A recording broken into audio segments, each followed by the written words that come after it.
salaamaaleykum mbokki Sénégal monsieur le président de l'Assemblée monsieur le ministre maa ngi nuyu sama naataango député yépp mbokk yi xeex guerre ak luubal ñun ku ñu ci woo dañ la ci wuyu yéenewu tëggaat OFNAC bu bees bii ba mu méngoo ak jamono ñun dañu ci ànd loolu moo tax tey dinañu voter projet de loi bi waaye projet de loi bi esprit bi ñu ko bindee dafa tey xel monsieur le ministre ndax dama xamul lu fi jar daw bay daanu lu fi jar parax-paraxe ba woote session extraordinaire pour jàllale tey ce projet de loi spécifiquement aujourd'hui liggéey bu mel nii man dama gëm ne dafa laaj dal dafa laaj ñu waxtaanee ko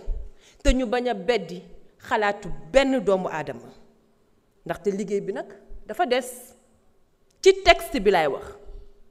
waxatuñu waxu ba xam corruption xeex corruption baax na comme li ñu fi dégg depuis sànq waxew ma foofu ci texte bi nañ ci delluwaat ndaxte nag dama gëm ne gouvernement bi ko présenté moo ko njëkk a dàq ndax ministre bi ñëw na commission indi ci propre texte am 20 amendements ñaar fukki coppite yoo xamante ne moom ci boppam moo koy indiwaat ci texte bi mu ñu jox suñu commissaire yi woteel ko nangul ko te loolu moo wane ne togg bi ñoragul ñu ñëw yàkkal ñu ko wala bëgg ñu ko yàkkal fii ci Assemblée nationale. Pendant ce temps man ma dugal 8 amendements juróom-ñetti coppite ginnaaw bi ma liiree texte bi ci yoo xamante ne yaakaar naa ne mooy yib lu baax pour améliorer le texte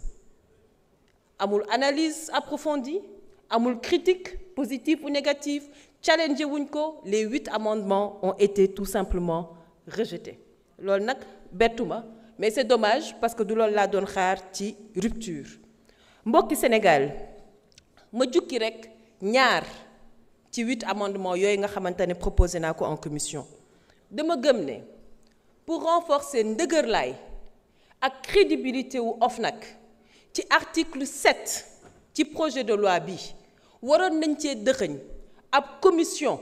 indépendante bu tëddee njaaxaanaay boo xamante ne dina saytu les candidats yi dugal seen dossier ci appel à candidature ci commission boobu ñu dugal ci ay magistrats dugal ci ay députés dugal ci représentant du président de la République dugal ci sax ay membres de la société civile loolu pour éviter parparloo ak yaama neex su ko defee commission boobu mooy defal la proposition au président de la République ndaxte kenn umpule wut ne président de la République mooy nommé aux fonctions civiles et militaires wante boobu yi tamit seen majorité bi rejeté ko ainsi de suite beneen bi ci article 37 dama leen ne même bu dee OFNAC enquête na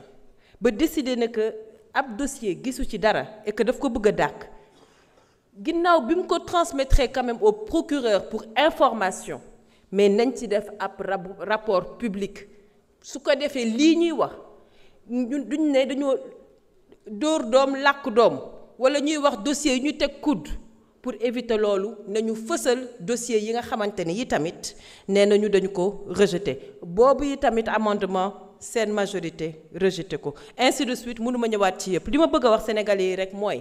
liggéey bii ñuy liggéey tey dafa am solo moo tax kenn waru ko yàkkamti dañ ko war a dàq liggéeyaat ko tëggaat ko balaa ñu koy indi fii ci Assemblée nationale rax ci dolli nag man dama gëm ne fii ñu toll nii dafa am yeneeni priorité yoo xamante ne ñoom ñu ay urgence bi ma déggee président ñu wootee session extraordinaire dama foog ne dañu woo député yi ndaxte dafa am ay solution wala ay projet de loi yu extraordinaire yu ñu war a wote pour génnee sénégalais yi ci mbënn mi jamonoy soli bot dugg ci ndox mi comme ni ko président suñu maam Ablaye Wade defee woon Macky Sall defee ko fi bu yàggul man yaakaaruma ne loolu la sénégalais yi di xaar ci ñun politique boobu moo xewi sénégalais yi dañoo xaar ku leen génnee ci ndox mi ñii nekk Touba ñii Thiaroye ñii Saint-Louis wax nañ ko ba Matam waa Pikine li ñu gën a soxla du ku leen seeti wante nag ku leen génnee ci ndox bi ñu nekk. jërëjëf salaamaaleykum jërëjëf. Alaikum salam wa rahmatullah. Honorable député Tafsir Choy, honorable Amadou Ba se prépare. Numéro 2.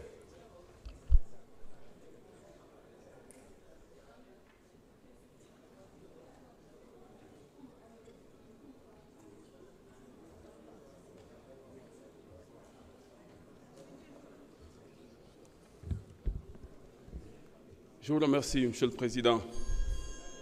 Monsieur le Président, Monsieur le Ministre, Mesdames, Messieurs les collaborateurs du ministre et très chers collègues. Très chers collègues, je voudrais, avant de commencer, comme nous avons dit collègues, je suis ñi nga xamante ni dañoo nekk ci mbënd mi surtout sama waa dëkk Mbour waa Thiès waa Touba ak feneen ci Sénégal